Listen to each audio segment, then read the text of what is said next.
നബി സല്ലല്ലാഹു അലൈഹി വസല്ലം തങ്ങളെ മദീന എന്ന രാഷ്ട്രത്തിന്റെ ഭരണാധികാരിയായി അവരെല്ലാവരും പ്രഖ്യാപിച്ചു, അംഗീകരിച്ചു. പിന്നെ മദീന ഭരിക്കുന്ന രാഷ്ട്രത്തലവനാണ് മുഹമ്മദുർ റസൂലുള്ളാഹി. ആ മുഹമ്മദ് നബി സല്ലല്ലാഹു അലൈഹി വസല്ലം തങ്ങളുടെ മദീന എന്ന രാഷ്ട്രത്തിൽ മുസ്ലിങ്ങൾ മാത്രമല്ല, യഹൂദികൾ ജീവിക്കുന്നുണ്ട്, ക്രിസ്ത്യാനികൾ ജീവിക്കുന്നുണ്ട്, അതുപോലെ പലരും ജീവിക്കുന്നുണ്ട്. അവരാ രാജ്യത്തിന് ടാക്സ് അടക്കുന്നുണ്ട്. അവർക്ക് പ്രശ്നങ്ങളില്ല, അവർക്ക് പൂർണ്ണമായ സംരക്ഷണം അല്ലാഹുവിന്റെ റസൂലിന്റെ ഇസ്ലാമിക ഭരണം നൽകുന്നുണ്ട്. അവരുമായി സൗഹാർദ്ദത്തിൽ വർത്തിക്കുന്നുണ്ട്.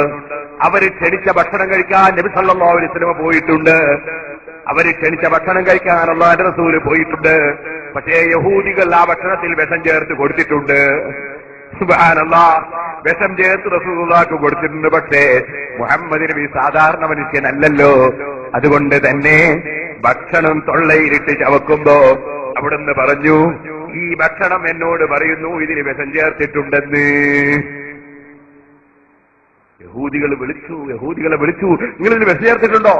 അപ്പൊ ഉണ്ടെന്ന് പറഞ്ഞു. അതെ, ഞങ്ങൾ വിഷം ചേർത്തിട്ടുണ്ട്. അതെന്തിനാ ചേർത്തത്? അത് നിങ്ങൾ സത്യം പറയുന്ന നബിയാണെങ്കിൽ നിങ്ങൾക്ക് മനസ്സിലാവുമല്ലോ. നിങ്ങൾ സത്യം പറയാത്ത ആളെന്ന് ഇതോടുകൂടി തന്നെ കഥ കഴിഞ്ഞാൽ നമ്മളെ പ്രശ്നം തീർന്നല്ലോ. സുബ്ഹാനല്ലാഹ്, അത്ര വഞ്ചന നടത്തിയവരാണ് യഹൂദികൾ. പക്ഷെ അവരോടും നബി സല്ലല്ലാഹു അലൈഹി വസല്ലം സൗഹാർദ്ദത്തോടെ പെരുമാറിയിട്ടുണ്ട്.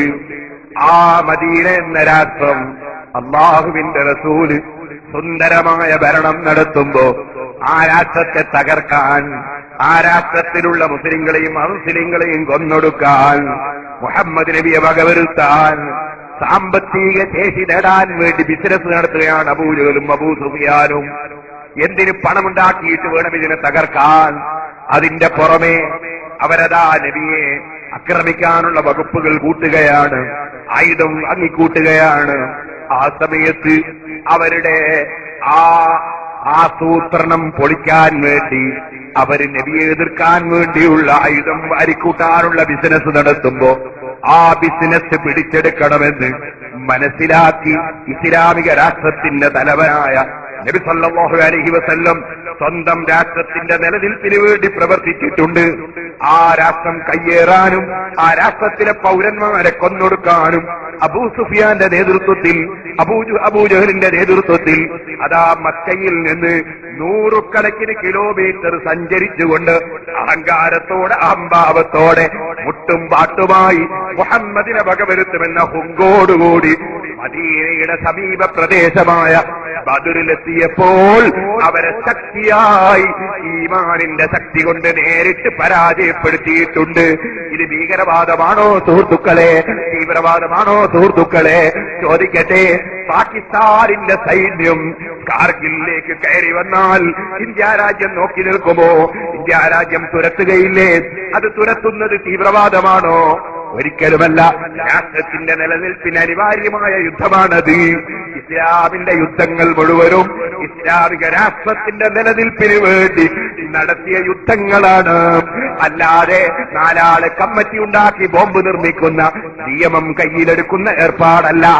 നിയമം കയ്യിലെടുക്കുക എന്നത് ഒരു രാഷ്ട്രത്തിൽ വ്യവസ്ഥാപിതമായ ഭരണം നടക്കുമ്പോ നിയമം കയ്യിലെടുക്കുക എന്ന തീവ്രവാദ ശൈലി അത് ഇസ്ലാം അംഗീകരിച്ചിട്ടില്ലെന്ന് മാത്രമല്ല, ആ തീവ്രവാദം ഇവിടെ അംഗീകരിക്കുകയില്ല എന്ന നിർബന്ധത്തിന്റെ പേരിലാണ് ഉസ്മാൻ ഇബ്നു അഫ്ഫാൻ റളിയല്ലാഹു അൻഹു കൊല്ലപ്പെട്ടത് കേട്ടോ.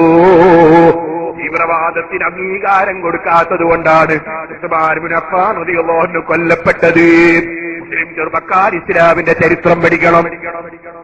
എങ്കിൽ നിങ്ങൾ വഴിതെറ്റിപ്പോകൂല.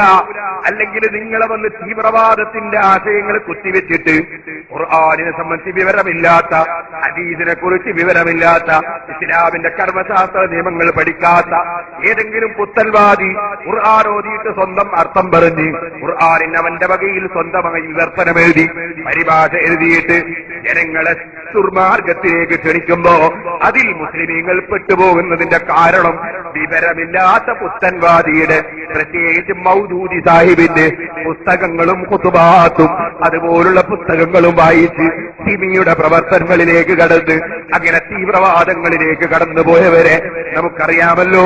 എന്തേ കാരണം? ഖുർആൻ വേണ്ടതുപോലെ ഗ്രഹിച്ചില്ല. എന്താണ് ഇസ്ലാമിന്റെ ജിഹാദ് എന്ന് ഗ്രഹിച്ചില്ല.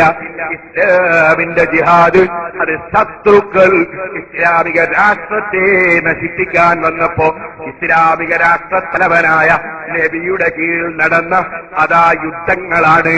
അത് അന്ത്യനാള് വരെ ഏത് രാഷ്ട്രത്തിനും അനിവാര്യമാണ്. ഇന്ത്യ രാജ്യം ധാരാളം സന്നാഹമൊരുക്കിയിട്ടുണ്ട്. ഇന്ത്യ രാജ്യത്ത് ധാരാളം സൈന്യങ്ങളുണ്ട്, പട്ടാളമുണ്ട്. ഇന്ത്യ രാജ്യത്ത് ധാരാളം ആയുധങ്ങളുണ്ട്. പാകിസ്ഥാനിലുണ്ട്, അതുപോലെ അമേരിക്കയിലുണ്ട്, സർവ്വരാഷ്ട്രങ്ങളിലുമുണ്ട്. കാരണം ഏത് രാഷ്ട്രത്തിനും നിലനിൽക്കാൻ ആയുധം വേണം, ഏത് രാഷ്ട്രത്തിനും നിലനിൽക്കാൻ പട്ടാളം വേണം, ഏത് രാഷ്ട്രത്തിന്റെയും വ്യവസ്ഥിതി നിലനിർത്താൻ സംവിധാനം വേണം. അത് തീവ്രവാദമല്ല. മഹാനായ മുഹമ്മദ് നബി സല്ലല്ലാഹു അലൈഹി വസല്ലം 13 കൊല്ലം മക്കയിൽ ജീവിച്ച് പ്രബോധനം നടത്തിയപ്പോ അല്ലാഹുവിന്റെ റസൂലിന്റെ പ്രിയപ്പെട്ട ശിഷ്യന്മാരെ പച്ചയായി കൊന്നൊടുക്കുന്നത് അവിടുന്ന് കണ്ടില്ലേ? ആക്രമിക്കുന്നത് കണ്ടില്ലേ? ബിലാൽ റളിയല്ലാഹു അൻഹു എന്നെ കല്ല് വെച്ച് ഉരുട്ടുന്നത് കണ്ടില്ലേ?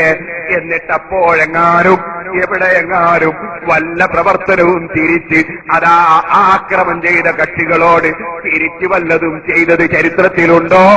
ഇല്ല. കാരണം അന്ന് ഇസ്ലാമിക രാഷ്ട്രം പടുത്തുയർത്തി ഭരണാധികാരിയായി അവരോധിക്കപ്പെട്ടിട്ടില്ല.